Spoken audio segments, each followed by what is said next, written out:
The restaurant glittered with elegance, every corner a testament to luxury. Chandeliers cast a warm glow, the clinking of glasses mingling with soft classical music. Wealthy patrons in designer suits and dresses exchanged polite laughter, as impeccably dressed waitstaff moved swiftly, balancing trays of gourmet dishes. It was the kind of place where people paid not just for the food, but for the prestige of being seen there. Near the entrance, a man walked in quietly. He was tall, with a commanding presence, his dark skin radiant under the golden lights. His clothes were simple yet clean, a stark contrast to the extravagant attire around him. He wore a plain black shirt tucked into neatly pressed jeans, polished shoes completing his look. Despite his unassuming demeanor, there was a quiet confidence about him, as though he belonged here, regardless of appearances. As he approached the hostess stand, he was met with a fleeting glance from Claire, the young woman manning the station. Her smile, automatic and rehearsed, faltered slightly when she took in his appearance. "Do you have a reservation?" she asked, her tone polite but distant. "Yes," the man replied, his voice calm. "Under the name Marcus King." Claire's fingers danced over the screen, her eyebrows furrowing slightly as she searched for the name. After a moment, she straightened. "Right this way," she said, her tone clipped. Marcus followed her, his gaze sweeping over the room. He noticed the subtle stares as he walked past tables, curious, some judgmental, others dismissive. He wasn't unfamiliar with such looks. They no longer bothered him, but he filed them away as reminders of how the world often judged a book by its cover. Claire led him to a table near the back, close to the kitchen doors, and far from the windows that offered stunning views of the city skyline. Marcus raised an eyebrow but said nothing, settling into his seat. Shortly after, a waiter approached. His name tag read Ethan, and his sharp suit barely masked the weariness in his expression. He glanced at Marcus, his eyes narrowing ever so slightly. "Good evening," Ethan said, his voice laced with a formality that felt forced. "May I start you off with something to drink?" Marcus smiled politely. "I'll have sparkling water, please." Ethan nodded curtly and disappeared. As Marcus waited, he noticed the stark contrast in service. Other tables were attended to promptly, the waitstaff engaging in cheerful banter with the patrons. Yet here he was, left to sit alone, his presence seemingly ignored. When Ethan finally returned with the water, his demeanor was no warmer. He placed the glass on the table with a deliberate lack of care, the clink of glass against wood louder than necessary. "Are you ready to order?" he asked, his tone bordering on impatience. Marcus opened the menu, his fingers tracing the embossed letters. "I'd like the filet mignon, medium rare, with a side of roasted vegetables," he said. Ethan scribbled on his notepad, his expression unreadable. "Anything else?" "That'll be all for now, thank you." Ethan nodded and left, but not before muttering something under his breath. Marcus caught the words, "doesn't belong here," and felt a flicker of annoyance. Still, he remained composed, his face betraying none of the irritation bubbling beneath the surface. As the evening progressed, the poor service continued. Marcus waited longer than anyone else for his meal, his requests for additional water ignored until he had to flag someone down.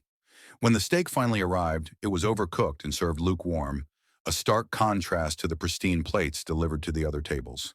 He called Ethan over, his voice calm but firm. "Excuse me, but this isn't what I ordered. I asked for medium rare." Ethan's lips thinned, his eyes flashing with irritation. "That's how the chef prepares it," he said dismissively. Marcus held his gaze. "I doubt that's true. Please have it corrected." Ethan sighed dramatically but took the plate back to the kitchen. When the corrected order finally arrived, it was clear that extra salt had been added, almost as if out of spite. Marcus tasted it without comment, his expression neutral. Toward the end of his meal, as he was finishing his dessert, Marcus noticed a commotion at a nearby table. A group of well-dressed patrons were laughing loudly, their conversation peppered with remarks about some people not knowing their place. He realized they were talking about him, their comments pointed and cruel. Ethan passed by their table, laughing along as one of the men said, "This isn't a fast food joint. Some people need to learn how to read the room." Marcus watched quietly, his face calm but his mind racing. He took a deep breath, reminding himself that he had faced worse in his life. This too would pass. When the bill arrived, Marcus pulled out a sleek black card, its surface gleaming faintly under the light. Ethan's expression shifted ever so slightly as he processed the card, his usual condescension giving way to surprise. "You don't see that card every day," Ethan muttered, almost to himself. Marcus merely smiled. "There's a lot you don't see," he said cryptically. After settling the bill, Marcus stood and made his way to the manager's office. The manager, a middle-aged woman named Victoria, looked up as he entered, her eyes widening in recognition. "Mr. King," she said, rising from her chair. "I didn't know you were dining with us tonight." Marcus nodded, his expression calm but serious. "I prefer to keep a low profile," he said, "but there are some issues that need to be addressed." He outlined his experience, detailing the poor service and the offensive behavior he had witnessed. Victoria listened intently, her face growing increasingly pale. "I'm deeply sorry, Mr. King," she said. "This is unacceptable. I'll handle it immediately." Marcus held up a hand. "I'm not looking for apologies," he said. "What I want is accountability and change. This isn't just about me. It's about the culture you allow to thrive in your establishment." Victoria nodded, her expression solemn. "Understood.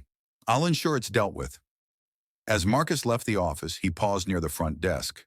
Claire, the hostess, looked up, her face tinged with embarrassment as she avoided his gaze. He said nothing, simply giving her a small nod before walking out into the night. What no one in the restaurant had realized was that Marcus King wasn't just a wealthy patron, he was the owner of the entire chain. The next morning, as the staff gathered for their usual meeting, they were met with an announcement that left them stunned. "Effective immediately," Victoria began, "we'll be implementing new training programs focused on customer service and diversity." This comes directly from Mr. King himself. Ethan shifted uncomfortably, his face pale as he realized the truth. Marcus King had been far more than he seemed. The news spread quickly among the staff, leaving everyone uneasy.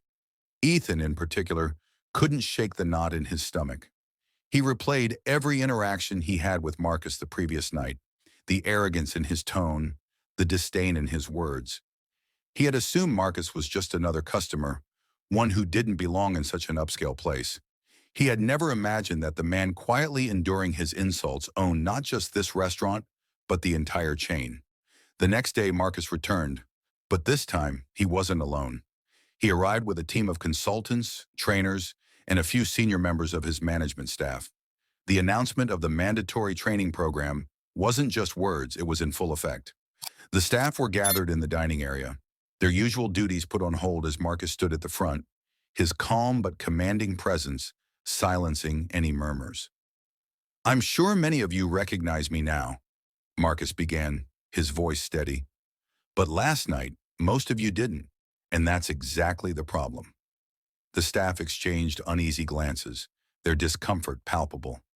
This restaurant, like every other in my chain, is supposed to represent excellence, not just in the food we serve, but in the way we treat people. Every person who walks through those doors should feel valued, respected, and welcomed, regardless of how they look, what they wear, or what you think they can afford. He let his words sink in, his gaze sweeping across the room. Ethan looked down at the floor, unable to meet his eyes. "Last night, I experienced something I've worked hard to eradicate in my businesses. Prejudice. Assumptions were made about me based on my appearance, and I was treated accordingly. What's worse is that this wasn't just about me. It reflects how you might treat others who don't fit your idea of what belongs here." Marcus paused, his voice softening. "I built this chain because I believe that great food and great service should be accessible to everyone. That vision is undermined when the people representing my brand fail to live up to those values." He gestured to the team behind him. "These are experts in training, diversity, and customer service. Over the next few weeks, they will be working with each of you to ensure that what happened last night never happens again. This isn't optional. If you don't want to grow and improve, you're free to leave now." A few people shifted uncomfortably, but no one moved. Marcus nodded, satisfied. "Good. Then let's begin." The training sessions were intense and eye-opening. Ethan found himself paired with colleagues he had barely spoken to before, sharing stories and perspectives he had never considered. One exercise involved role-playing, with staff taking turns playing customers from different walks of life. Ethan was cast as a single mother struggling to afford a meal, an experience that left him humbled and embarrassed. For the first time, he realized how his biases had shaped the way he treated people. He had been so focused on judging others that he hadn't stopped to see them as individuals with their own struggles and stories. During a break, Ethan found himself sitting across from Marcus, who was reviewing some notes. Gathering his courage, Ethan cleared his throat. "Mr. King," he began hesitantly, I, I just wanted to say, I'm sorry for the way I treated you. I was wrong, and I see that now." Marcus looked up, his expression thoughtful. "Do you know why I didn't react last night?" Ethan shook his head. "Because reacting wouldn't have changed anything," Marcus said. "I could have called you out, embarrassed you, even fired you on the spot. But what good would that have done? You wouldn't have learned anything. Change doesn't come from punishment. It comes from understanding." Ethan nodded slowly, his respect for Marcus growing. "I appreciate that, and I promise I'll do better." "Good," Marcus said simply. "Then let's move forward." As the training continued, the atmosphere in the restaurant began to shift. Staff who had once worked in silos started collaborating more. Conversations that had once been surface level became deeper, more meaningful.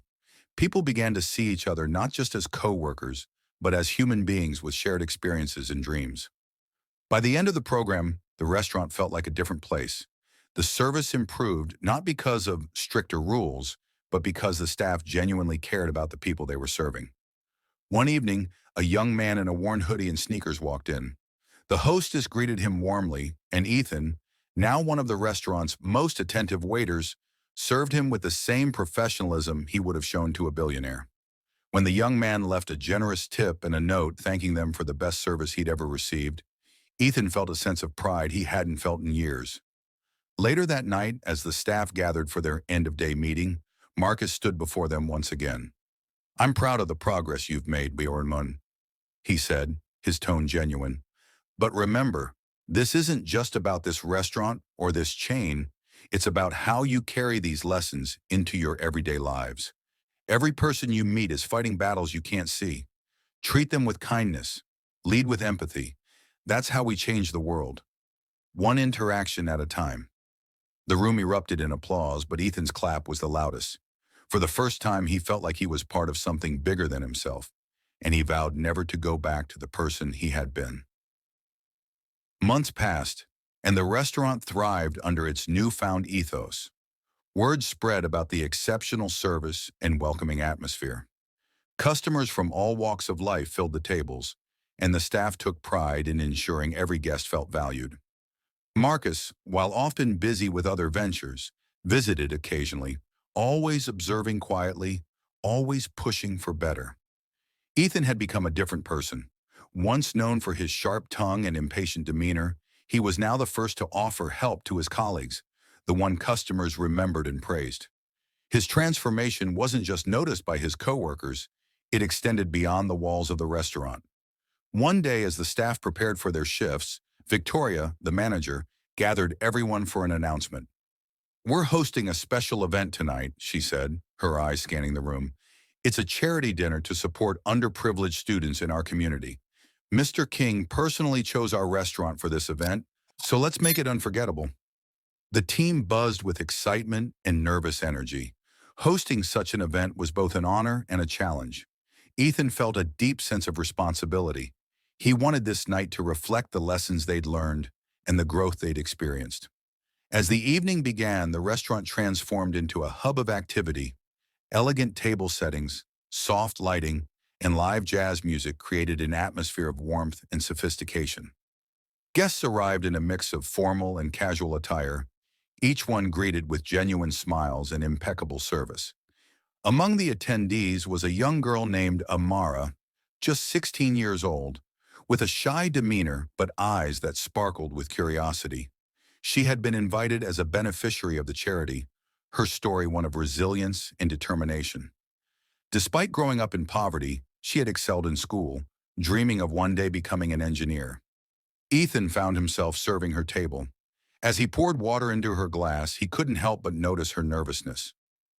"First time at a place like this?" he asked gently. Amara nodded, her voice barely above a whisper. "It's beautiful. I've never seen anything like it." Ethan smiled, remembering his own journey. "You belong here just as much as anyone else," he said. "Don't let the setting intimidate you. You've earned this." As the evening progressed, Marcus took the stage. He spoke with passion about the importance of community, the power of opportunity, and the responsibility to lift others as we climb. His words resonated deeply with everyone in the room, especially Amara, who hung on to every sentence. Then, to everyone's surprise, Marcus invited Ethan to the stage. "Tonight," Marcus began, his voice steady, "I want to highlight someone who embodies the change we all strive for. Ethan has shown that it's never too late to grow, to reflect, and to become better. His transformation is a reminder that we're all capable of change, and that change can create ripples far beyond ourselves." Ethan stood at the microphone, overwhelmed by the applause. For a moment he struggled to find the words, but then he spoke from the heart. "I used to judge people by how they looked, where they came from, or what I thought they could afford," he admitted, his voice steady but emotional. "But I was wrong. I've learned that everyone has a story, and everyone deserves respect. Marcus didn't just teach me that. He showed me by how he treated me, even when I didn't deserve it." He paused, looking at the audience. "Now it's my mission to pass that lesson on, because kindness isn't just about being nice. It's about understanding, about seeing people for who they really are, not who we assume them to be." The applause was deafening, and as Ethan stepped down, Marcus shook his hand firmly. After the event ended, Marcus found Ethan standing outside, staring at the city lights. "You did well up there," Marcus said, his tone warm. Ethan smiled. "I never thought I'd be the one giving speeches like that." Marcus chuckled. "Life has a way of surprising us." As they stood in comfortable silence, Ethan turned to Marcus. "Can I ask you something?" "Of course," Marcus replied. "What made you give me a second chance?" Ethan's voice was filled with genuine curiosity. Marcus's expression softened. "Because I saw potential in you. You just needed someone to believe in you, to give you the opportunity to see yourself differently. Everyone deserves that chance." Ethan nodded, his heart full of gratitude. "Thank you, Marcus, for everything." Marcus patted him on the shoulder. "Don't thank me. Just pay it forward." And that's exactly what Ethan did. Over the years, he became a mentor for new hires, sharing his story and encouraging them to see beyond the surface. He volunteered in the community, helping young people like Amara find their footing. As for Amara, she went on to earn a full scholarship, eventually achieving her dream of becoming an engineer. At her graduation, she invited Ethan and Marcus, crediting them both for believing in her when she needed it most. The restaurant became a beacon of hope, not just for its patrons, but for the community it served. It stood as a testament to the power of kindness, second chances, and the impact of treating everyone with dignity. Because in the end, the real measure of success isn't what you have, it's the lives you touch along the way.